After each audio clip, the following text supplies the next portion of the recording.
K-drama, I just hated it, okay? And I want the time and energy I invested watching it.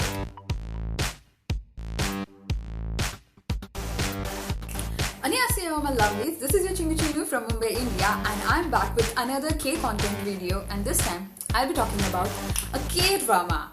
I'm talking about one of the biggest hits in K-drama's history, not just in South Korea but all over the world, and which was released back in 2019, has 16 episodes in total. But for me, it only has 15.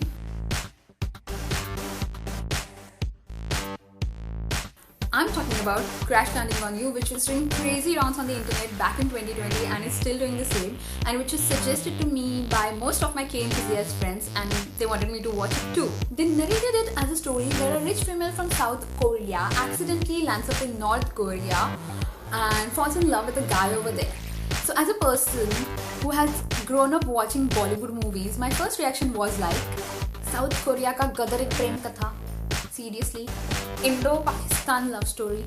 I'm not interested in this story plot. No.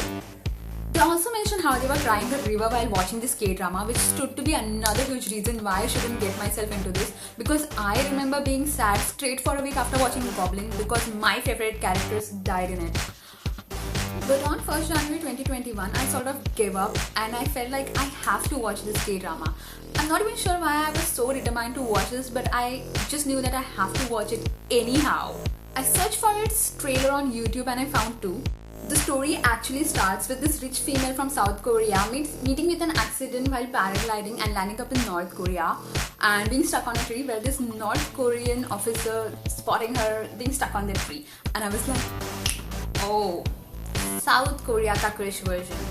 Later I found out they fall in love knowing that it is impossible for them to be together, and I was again like, oh, South Korea ka Veer Zara. Later I found out he's helping her get back home, back in South Korea, and I was like, oh, South Korea ka Bajrangi Bhaijaan, but instead the female lead is lost here and is elder than Munni. I lost all my interest in this K-drama, thinking that it's a Gisapita story, but then this scene happened, and it's the first ever K-drama that I'm watching of Hyun Bin. His acting over here was so freaking good and it looked so natural that I literally rewinded this scene to watch again and again and decided to watch this K-drama further without any mind blocks.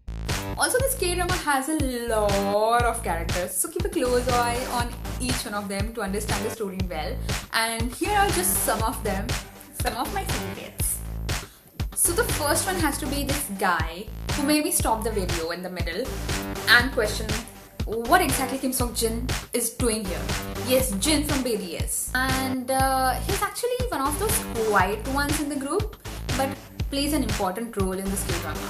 The second one has to be this cute little kid who has newly joined military service and is the youngest in the group, and everything that he does is super cute, and he's missing his mom and siblings back home, and the things that he gets happy for in the K-drama makes you just want to go there and just pat his hair or just pull his cheeks, because he's just adorable, cute little brother.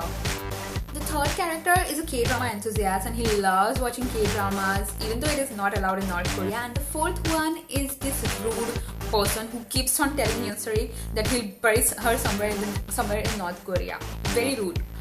I won't reveal much about the character developments these people had after this, but the interactions between these five left me most of the time with teary eyes, because it's just so pure and just so selfless and beautifully portrayed.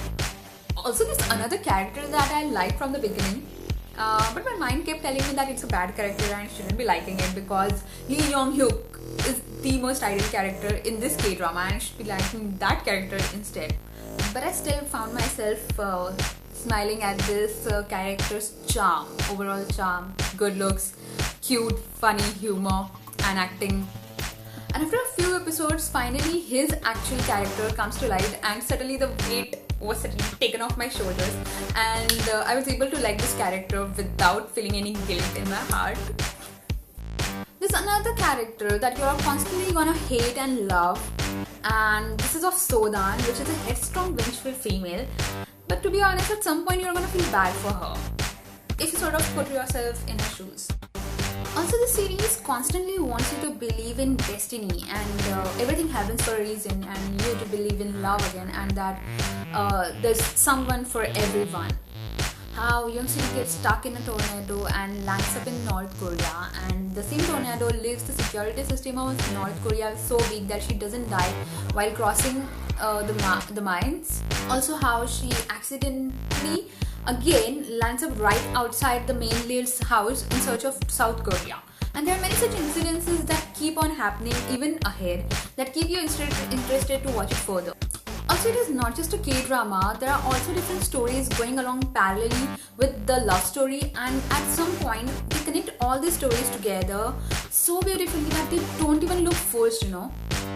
Also, not gonna lie, there was not a single boring scene in the first half. There were very few in the second as well, but there were scenes where they could have just left this story open-ended for the audience to interpret, and it would have been still fine.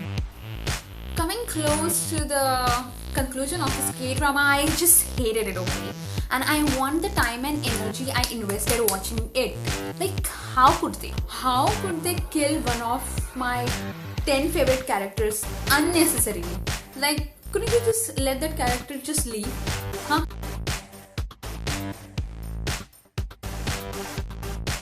The story went smoothly even after that, but my mind was still stuck over the fact that one of my favorite characters just died. So this isn't the end. They're gonna bring him back to life, and I was just hoping for that. Like, we Indians got Mihir from Kyunki Saas Bhi Kabhi Bahu Thi back to life 10 times after he died, okay? So someone please tell those script writers in South Korea not to kill our favorite characters all the time. So that's how this K-drama ended for me at 15th episode. But I couldn't leave it without watching the finale because I was still in hope. What if there's a double rule? What if they get a lookalike or maybe a long lost twin who will just enter? So in case if you haven't watched Crash Landing on You yet, you better watch the serial to know if that person got back to life. Anyhow. Anyway, I'm gonna search other K-dramas of this actor anyway. So, keeping this small disappointment aside, this K-drama is honestly refreshing, relaxing, engaging, and overall worth the hype kind of K-drama. I love investing my time watching it. So in case if you've watched this K-drama already, I'm sure you could relate to most of my feelings over here.